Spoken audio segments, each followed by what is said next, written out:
Hello दोस्तों, नमस्ते। मेरा नाम श्वेता है एंड आप लोगों का स्वागत है मेरे चैनल इग्नू इन्फो पे। आई होप आप सब लोग बहुत अच्छे होंगे और मैं उम्मीद करती हूँ आप सब लोगों के एग्ज़ाम भी बहुत अच्छे जा रहे होंगे।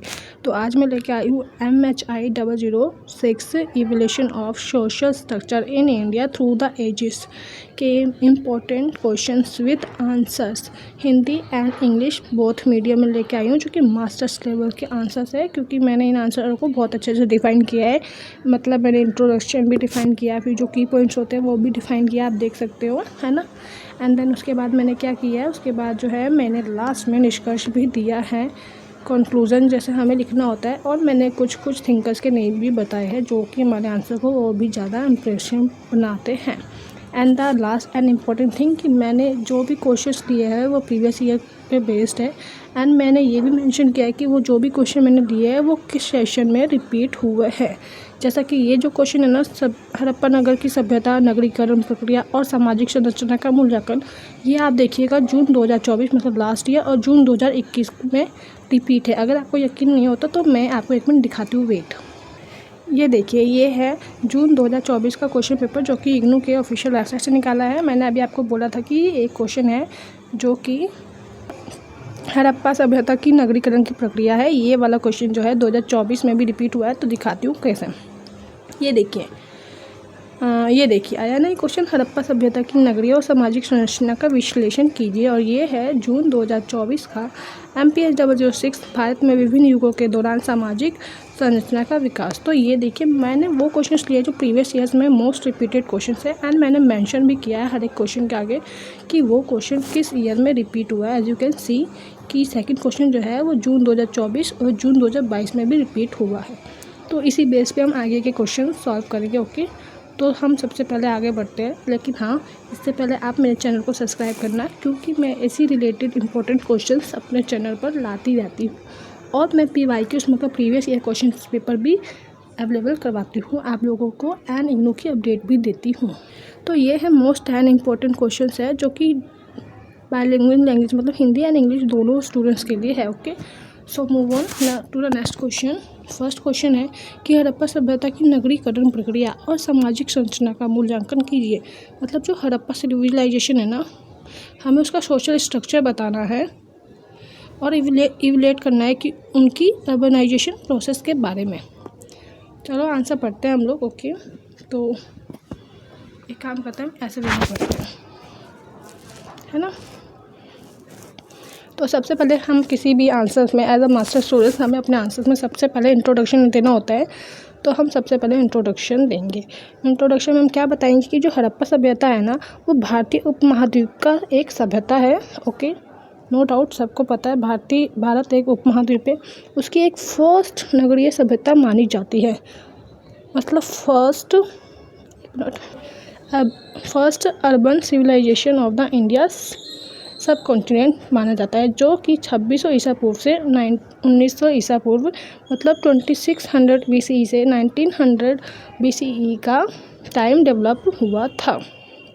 ठीक है, ये जो भी है, ये जो सभ्यता है, ये एक सुव्यवस्थित मतलब कि वेल प्लान, संगठित, ऑर्गेनाइज्ड और बहुत सामाजिक ढांचे का प्रतीक था। मतलब कि एक सेक्टरफाइड सोशल स्ट्रक्चर का, मतलब ये बहुत ही अच्छे तरीके से बना हुआ था। ओके, तो ये था बेसिक सा इंट्रोडक्शन। अब हम डिफ़ाइन करेंगे कि जो भी है ये हड़प्पा सभ्यता की नगरीकरण प्रक्रिया, मतलब कैसे वो नगर विकसित हुआ और उनके वहाँ रहने वाले सामाजिक लोग, इन सब का हम इवैल्यूएट करेंगे। So let's move the answer. सबसे पहले हम इंट्रोडक्शन देते हैं आंसर्स में, उसके बाद जो भी की पॉइंट्स होता है हम उसको डिफ़ाइन करते हैं कि जो भी फैक्टर है क्वेश्चन को लेकर। सो देखते हैं, सबसे पहले जो भी फैक्टर है वो ये है कि जो हड़प्पा सभ्यता है ना, वो एक नगरीय नियोजन सभ्यता थी। मतलब कि एक वेल सिविलाइज्ड वेस्ट सिविलाइज्ड वो थी ना, क्या कहते हैं, मैं भूल गई, सॉरी, सभ्यता।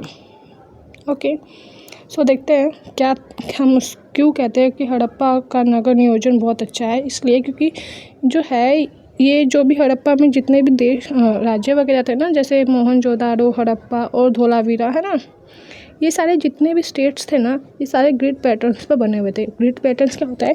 ग्रिड पैटर्न्स ऐसे होता है, मतलब वहाँ की जो भी सड़कें वगैरह ना वो पक्की होती है, पेवर रोड होते हैं, वहाँ पे कुएँ होते हैं साफ़ पानी का, वहाँ पे बड़े बड़े बाथरूम्स होते हैं, स्नानागार, है ना।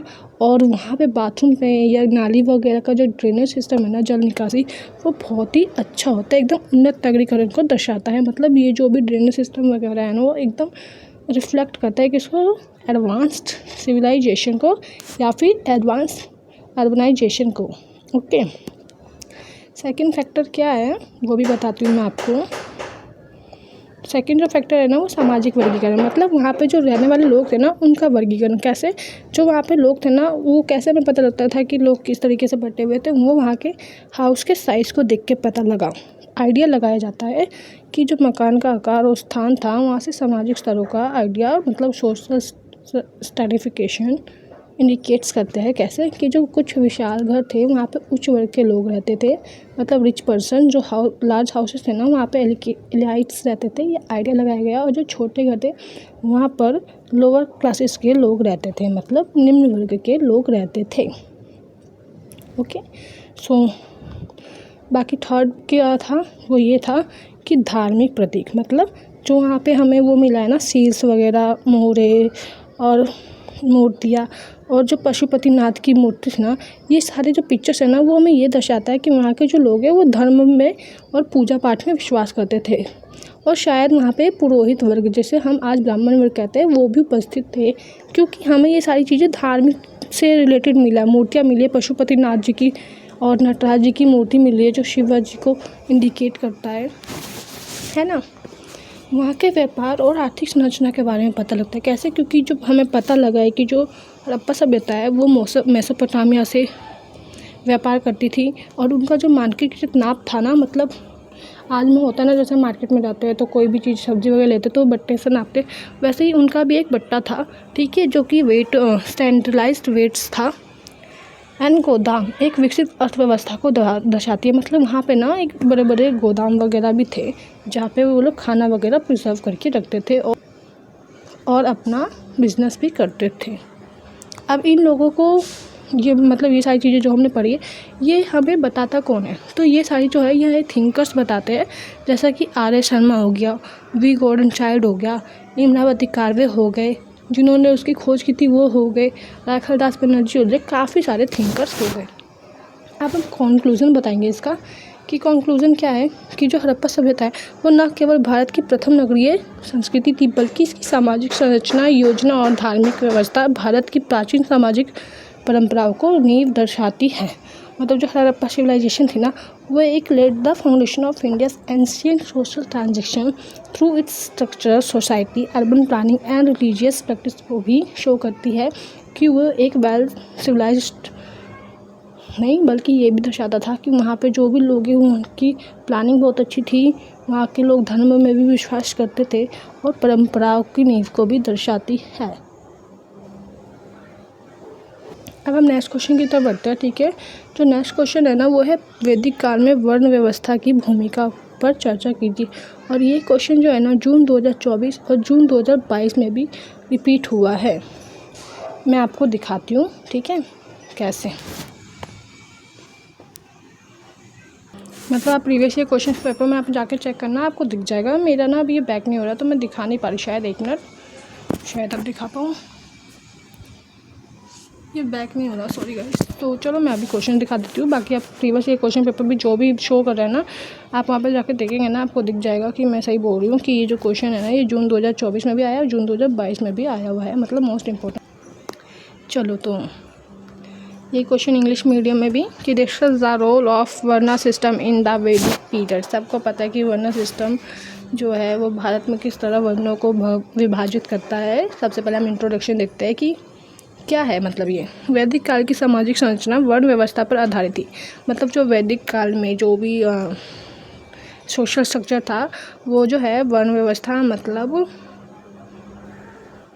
मतलब 4 तरीके से डिवाइड थी, जो कि प्रारंभ में कर्म और गुण पर आधारित थी, लेकिन बाद में जो है उत्तर वैदिक काल में वो जन्म पर आधारित होकर कठोर व्यवस्था बन गई। सबसे मतलब पहले ये था कि जो सबसे पहले था ना, लोग कर्म और गुण पर आधारित वर्णों में बांटे जाते थे। मतलब अगर कोई पंडित है, उसका बेटा सैनिक है या फिर शूद्र है, तो वो अपने कार्य के हिसाब से शूद्र माना जाएगा। लेकिन उत्तर वैदिक काल में क्या हुआ, उत्तर वैदिक काल में जो है ये जन्म आधारित हो गया। मतलब अगर कोई बच्चा पंडित के घर में, ब्राह्मण के घर में जन्म लिया है, तो भले वो ब्राह्मण ही कहलाएगा, और कोई शूद्र के घर में जन्म लिया है तो शूद्र ही कहलाएगा। मतलब पहले तो ये था कि कर्म और गुण पर आधारित थे, लेकिन बाद में जो है वो जन्म पर आधारित हो गए, जो कि एक कठोर व्यवस्था बन गई, जो कि एक अच्छी बात नहीं है ना। यहाँ देखते हैं, base was initially based on the action and quality but later evolved into a rigid birth-based system. So हम की पॉइंट्स पढ़ते हैं। सबसे पहले जो है वैदिक काल में ऋग्वेदिक काल की वर्ण व्यवस्था के बारे में पढ़ते हैं। जो ऋग्वेद था ना, हमारे 4 वेद थे, ऋग्वेद, सामवेद, अथर्ववेद और यजुर्वेद। ओके, जिसमें से जो ऋग्वेद है ना, उसमें ये हमारे जो वर्ण है ना, वो 4 तरीकों में डिफाइन है। 4 कौन से? ब्राह्मण, शूद्र, वैश्य, ब्राह्मण, क्षत्रिय, वैश्य, शूद्र। और ये चारों जो है ये कर्म पर आधारित है। मतलब उनके कार्यों के हिसाब से जाने जाते थे। जो देश की रक्षा करेगा वो क्षत्रिय में आएगा, जो पूजा पाठ करवाएगा वो ब्राह्मण में आएगा, जो शमशानों में रहेगा वो शूद्र में आएगा। ऐसे ऐसे करके कर्म पर आधारित थे ये वर्ण व्यवस्था ऋग्वेद के अकॉर्डिंग। लेकिन बाद में लेटर उत्तर वैदिक में ये सारे जो है जन्म आधारित हो गए। ये देखिए यहाँ मेंशन भी है, उत्तर वैदिक काल में कठोरता। मतलब कैसे कि वर्ण व्यवस्था जन्म आधारित बनी थी, लेकिन जिसे जाति व्यवस्था की नींव पड़ी।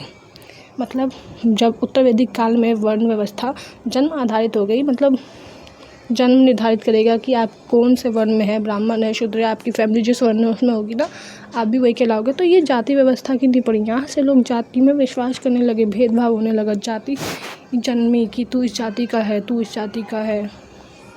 धार्मिक ग्रंथों की भूमिका, मनुस्मृति जैसी रचनाएं वर्ण व्यवस्था को धार्मिक वैधता देती है। जो मनुस्मृति है ना, एक बहुत अच्छी, मतलब एक बहुत ही महत्वपूर्ण ग्रंथ है, और वही हमें जो है वर्ण व्यवस्था के बारे में भी ये बताती है कि धार्मिक वैधता है, मतलब ये अच्छी चीज़ है, वो ये साबित करती है। स्त्रियों की स्थिति बताते हैं, स्त्रियों को शिक्षा और धार्मिक अधिकारों से वंचित रखा गया। जो वर्ण व्यवस्था चल रही थी उस समय स्त्रियों को केवल घर में कार्य करने हेतु समझा जाता था। उनको जो भी है शिक्षा से अलग रखा गया और धार्मिक अधिकारों से अलग रखा गया। Women were denied access to education and rituals.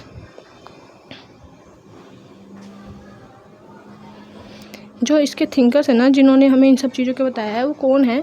Doctor Ambedkar है, जिनको आपने देखा है कि उन्होंने वर्ण व्यवस्था का खंडन किया, और उन्होंने कैसे अनुसूचित जातियों, अनुसूचित जनजातियों के बारे में, राइट्स के बारे में बहुत सारी चीज़ें करी, संविधान में उनके लिए रिजर्वेशन वगैरह लेकर आए।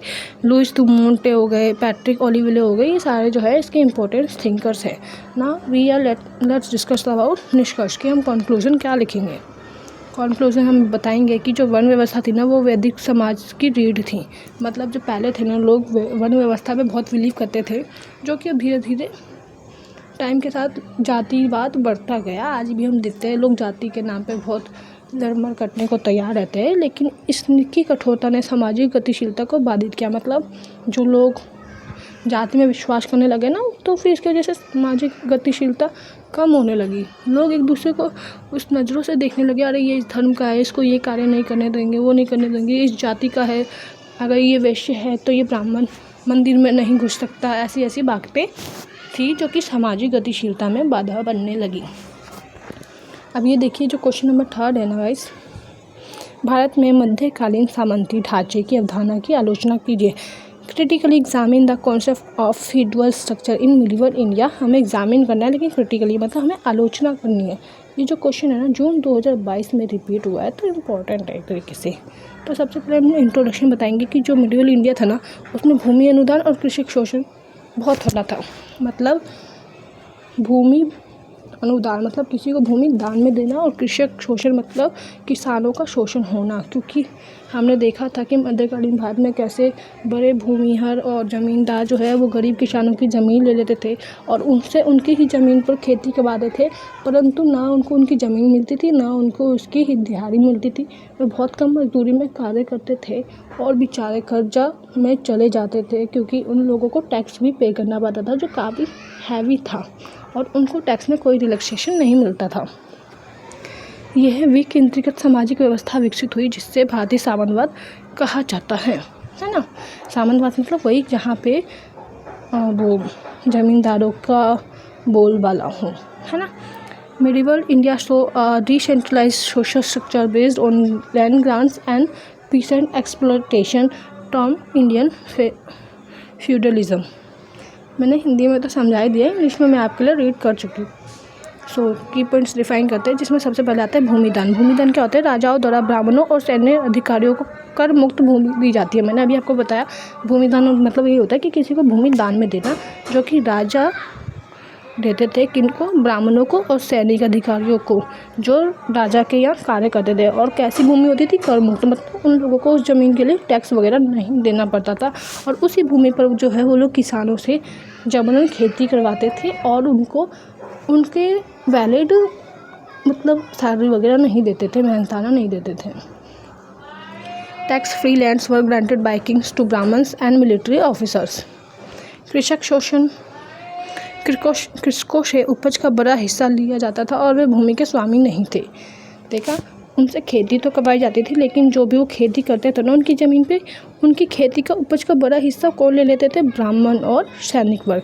और वे भूमि के स्वामी भी नहीं कहलाते थे, जबकि वो भूमि उनकी ही होती थी, जैसा कि मैंने बताया। अब सेंट्रलाइजेशन के बारे में पढ़ते हैं कि सेंट्रलाइजेशन क्या है। जहाँ पे स्थानीय सामंत प्रशासन और सेना चलाते हैं, मतलब राजा तो होता है, राजा तो बीच में आएगा नहीं ना देखने की प्रजा में क्या चल रही है, तो सामंत प्रशासन चलता है। मतलब मैंने अभी बताया जो ज़मींदार थे उनको सामंत ही कह सकते हैं, क्योंकि उनके पास बहुत सारी ज़मीन होती थी और वो लोगों से खेती करवाते थे।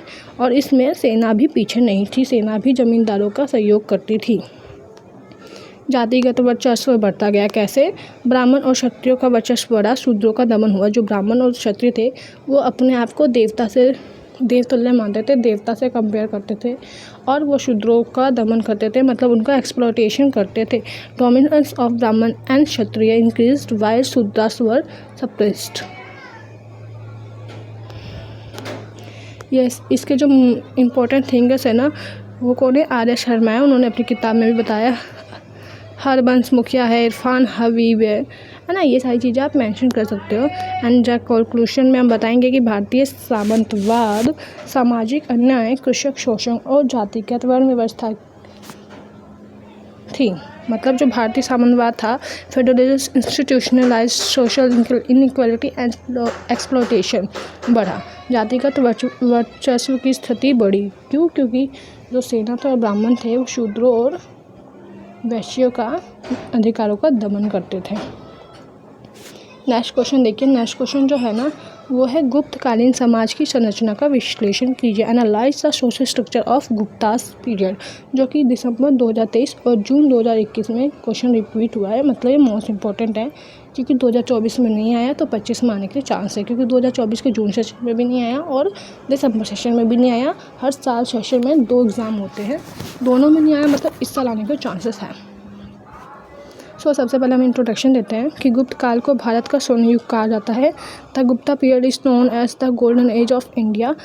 During the time the varna system solidified, caste based inequalities intensified and Brahmin dominance speed.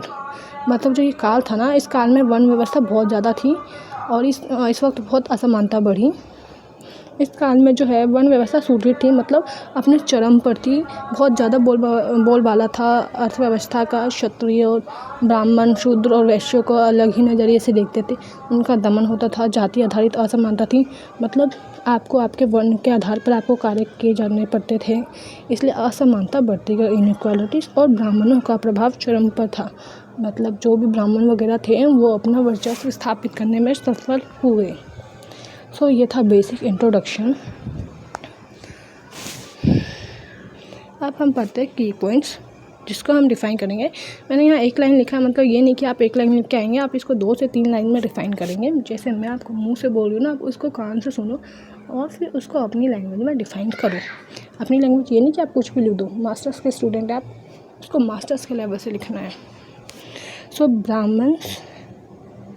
ब्राह्मण held top status while Shudras were confined to service roles. मतलब जो ब्राह्मण थे उनको टॉप स्टेटस मतलब उच्च स्थान प्राप्त था, मतलब वो सबसे ऊंचे माने जाते थे, जबकि जो शूद्रास थे उनको बहुत नीचा माना जाता था। और ऐसा माना जाता था कि जो शूद्र है वो ब्राह्मणों की सेवा करने के लिए ही जन्मे हैं, इसलिए जो शूद्रों को है वो सेवा कार्यों तक सीमित रखा गया। मतलब जो सेवा कार्य मतलब वो ब्राह्मणों की सेवा करते थे और कोई भी कार्य नहीं किया जाने दिया जाता था उनको।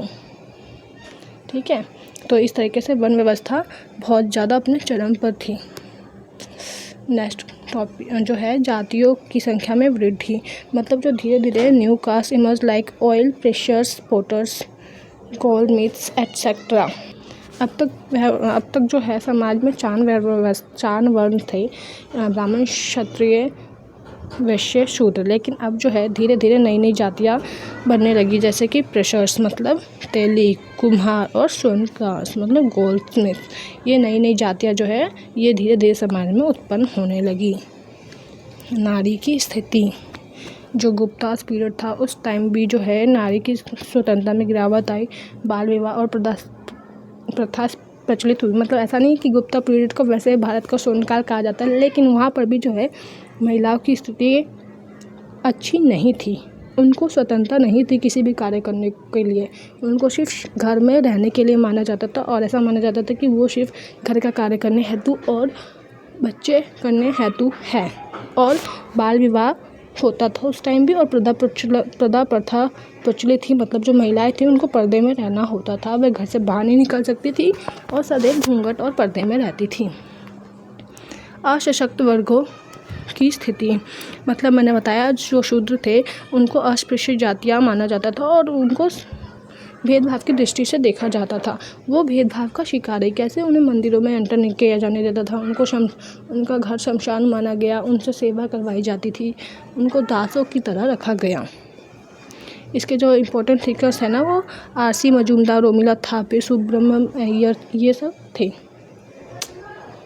अब हम कंक्लूजन में लिखेंगे कि जो गुप्तकालीन समाज है ना उस टाइम वर्ण व्यवस्था स्थायित्व प्रदान किया, मतलब the Gupta era reinforce the varna system, मतलब एक अच्छा स्थान प्राप्त किया जिससे सामाजिक संरचना अधिक जड़ और असमान बनी रही, जिससे जो सोशल स्ट्रक्चर है वो और ज़्यादा रिजिड और अनइक्वल हुई, मतलब और असमानता बढ़ने लगी, क्योंकि इस टाइम भी जो है वर्ण व्यवस्था अपने चरम सीमा पर थी। क्वेश्चन नंबर 5 देखते हैं, मध्यकाल में इस्लाम के आगमन का भारतीय सांस्कृतिक संरचना पर क्या प्रभाव पड़ा। ये दिसंबर 2021 और जून 2020 के रिपीटेड क्वेश्चंस हैं। दिसंबर और जून में आया था, मतलब अभी लास्ट 2 to 3 ईयर्स में नहीं आया, तो मोस्ट इम्पॉर्टेंट क्वेश्चन है, अभी आने के चांसेस है। What was the impact of advent of Islam on Indian social structure in the medieval period. So introduction में हम बताएंगे कि जो इस्लाम था उसका आगमन भारतीय समाज में कैसे हुआ और भारतीय समाज में कैसे नए धार्मिक, सांस्कृतिक और सामाजिक तत्व जुड़े, जिसने पारंपरिक वर्ण और जाति व्यवस्था को चुनौती दी, क्योंकि जो इस्लाम धर्म है वहाँ पे वर्ण व्यवस्था नहीं थी। तो जब वो भारतीय समाज में आई तो उसने भारत समाज में जो भी पारंपरिक वर्ण और जाति चल रही थी, शूद्र, तेली, कुम्हार, इन सबको चुनौती दी। सो की पॉइंट्स वगैरह देखते हैं इसके कि हम अपने आंसर को कैसे मेंटेन करेंगे, कैसे डिफाइन करेंगे। तो समानता का सिद्धांत, मतलब जो इस्लाम था ना, इस्लाम ने जाति भेदभाव, उच्च नीचता की अवधारणा को खारिज किया। मैंने आपको बताया कि जैसे भारत में वर्ण व्यवस्था थी ना, शूद्र, तेली, कुम्हार, ब्राह्मण, क्षत्रिय, इन सब का वर्ण व्यवस्था डिवाइड था ना कि कौन क्या करेगा, ऐसे इस्लाम में नहीं था। इस्लाम धर्म जो है वो भेदभाव को नहीं मानता था, ना ऊंच नीच की जाति को मानता था, वो इन सब चीज़ों खारिज करता था। Islam rejected caste hierarchy and advocate inequality. नए सामाजिक समूहों का तत्व हुआ, जो शेख, सैयद,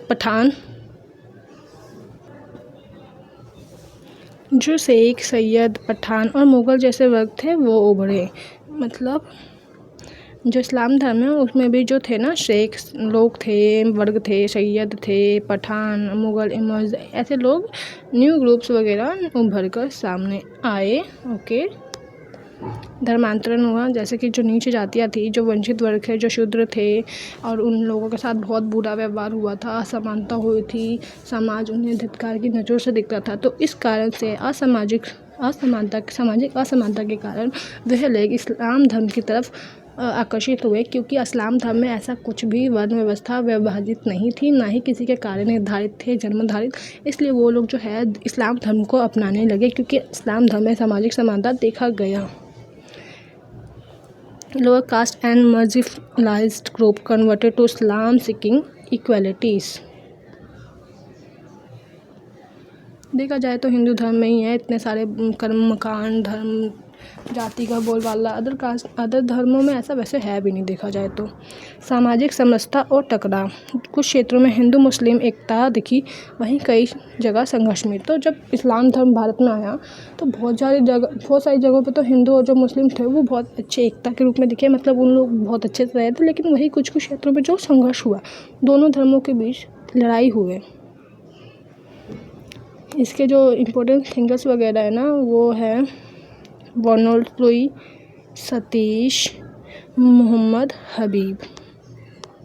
निष्कर्ष बताते हैं हम कि जो इस्लाम थे वो भारतीय सामाजिक संरचना में विविधता और गतिशीलता लाई, लेकिन टकराव और सामंजस्य दोनों रूप देखे जा सकते हैं। मतलब जो इस्लाम धर्म है वो समाज में थोड़ा सा वो कह सकते हैं इक्वलिटी, क्योंकि जो भी हिंदू या सनातन धर्म में जो भी वर्ण व्यवस्था चल रही थी, जो भी शूद्रों को सहना पड़ा, इस कारण से वो इस्लाम धर्म की ओर आकर्षित हुए। तो इससे जो है विविधता में गतिशीलता आई, लेकिन कहीं जगह टकराव भी हुआ, तो कई जगह सामंजस्य भी देखे गए। तो ये है टोटल 5 क्वेश्चन हमने कर लिए। आगे के क्वेश्चंस भी है 5 और क्वेश्चन से, लेकिन वीडियो लंबी हो जाएगी तो मैं पार्ट सेकंड में अपलोड कर दूँगी। आप लोग पार्ट वीडियो को अपना प्यार दीजिएगा, कमेंट करके बताइएगा कैसा लगा। तो मैं सेकंड पार्ट भी आज ही अपलोड कर दूँगी। बाकी thank you so much for this love.